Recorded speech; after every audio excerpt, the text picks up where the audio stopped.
വിഴിഞ്ഞം തുറമുഖത്തെക്കുറിച്ച് ഇന്നലെ അവിടുത്തെ ഉദ്ഘാടന വേളയിൽ ഞാൻ ചില കാര്യങ്ങൾ പറഞ്ഞു. നമ്മൾ പൂർണ്ണമായ പിന്തുണയാണ് അതിന് വാഗ്ദാനം ചെയ്തത്. ഇപ്പോ ഞാൻ ആ പരിപാടിയിൽ പങ്കെടുത്തല്ലോ.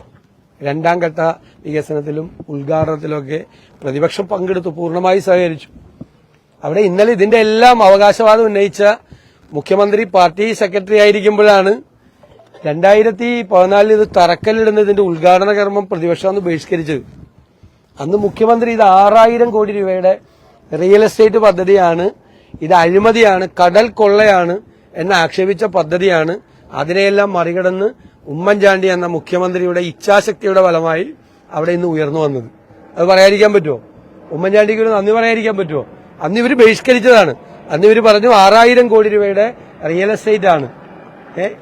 അത് പറഞ്ഞ മുഖ്യമന്ത്രി വന്നാണ് ഇന്നലെ വിഴിഞ്ഞത്തിന്റെ മുഴുവൻ അവകാശവാദം പറയുന്നത്. എന്തൊരു വിരോധാഭാസമാണെന്ന് ആലോചിക്കണം.